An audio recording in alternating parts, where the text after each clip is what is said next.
بہت پرانی بات ہے جب بغداد کی گلیاں علم، ہنر اور تجارت کی روشنی سے جگمگایا کرتی تھیں۔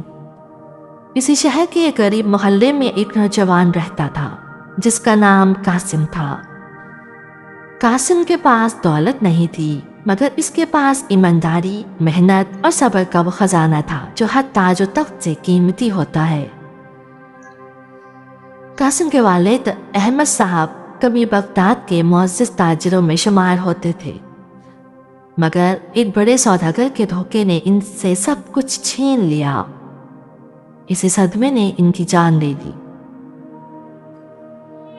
اب قاسم کے حصے میں صرف ایک چھوٹا سا کچا مکان تھا، ایک بیمار ماں، ایک معصوم بہن زارا اور ایک وفادار گدھا برکت۔ برکت صرف جانور نہیں تھا، وہ قاسم کا ساتھی، ہمراز اور ہر سفر کا گواہ تھا۔ ہر صبح قاسم برکت پر بوریاں لاد کر منڈی جاتا، کبھی مزدوری، کبھی سامان ڈھونڈتا، جو ملتا اسی میں گھر کا چولہا جلتا۔ زارا اکثر پوچھتی، بھائی جان، کیا ہمارے دن کبھی بدلیں گے؟ قاسم مسکرا کر کہتا، اللہ صبر کرنے والوں کے ساتھ ہوتا ہے، ہماری محنت ایک دن ضرور رنگ لائے گی۔ ایک شام قاسم کا گزر شہر کے سب سے ظالم اور امیر سوداگر مصطفیٰ کے محل کے پاس سے ہوا۔ لوگوں کی بھیڑ لگی ہوئی تھی۔ خبر یہ تھی کہ مصطفیٰ کی قیمتی اور پراسرار انگوٹھی گم ہو گئی تھی۔ انعام کا اعلان ہو چکا تھا۔ قاسم دل ہی دل میں سوچ کر آگے بڑھا ہی تھا کہ برکت اچانک رک گیا، زمین کھودنے لگا۔ قاسم نے جھک کر دیکھا، مٹی میں چمکتی ہوئی ایک چیز تھی، وہی انگوٹھی۔ قاسم کا دل لرز گیا۔ غریبی ایک طرف، ضمیر دوسری طرف۔ آخرکار اس نے فیصلہ کر لیا، ایمانداری کا راستہ۔ قاسم انگوٹھی لے کر مصطفیٰ کے محل پہنچا۔ انگوٹھی دیکھتے ہی مصطفیٰ کے چہرے کا رنگ بدل گیا، مگر انعام دینے کے بجائے اس نے قاسم کو چور قرار دے دیا۔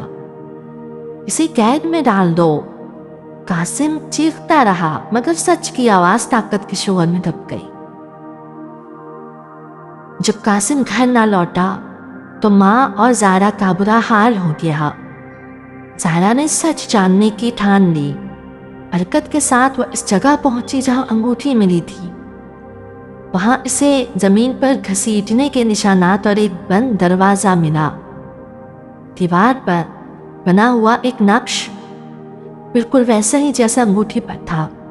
زارا نے ہمت کر کے نشان دبایا، دروازہ کھل گیا۔ اندر ایک خفیہ تہہ خانہ تھا، وہاں پرانی حسابی کتابیں تھیں، ان میں لکھا تھا سچ۔ مصطفیٰ نے قاسم کے والد احمد صاحب کو دھوکہ دیا تھا۔ کاروبار کی دولت ہڑپ کر کے انہیں دیوالیہ ثابت کیا گیا تھا۔ انگوٹھی در حقیقت ان گناہوں کی چابی تھی۔ زارا یہ ثبوت لے کر حکیم عبدل کے پاس پہنچی۔ حکمت، صبر اور عقل سے مصطفیٰ کو اس کے ہی حال میں پھنسایا گیا۔ قاضی کے سامنے انگوٹھی سے خفیہ دستاویز کھلی، سچ سب کے سامنے آ گیا۔ مصطفیٰ کا حروف ٹوٹ گیا، قاسم آزاد ہوا۔ قاسم کو نہ صرف آزادی ملی بلکہ اس کے والد کو بھی انصاف۔ یہ کہانی ہمیں سکھاتی ہے، ایمانداری وقتی نقصان دے سکتی ہے مگر آخرکار فتح اسی کی ہوتی ہے۔ کہانی پسند آئی ہو چینل کو لائک کریں، سبسکرائب کریں، شیئر کیجیے۔ اللہ حافظ۔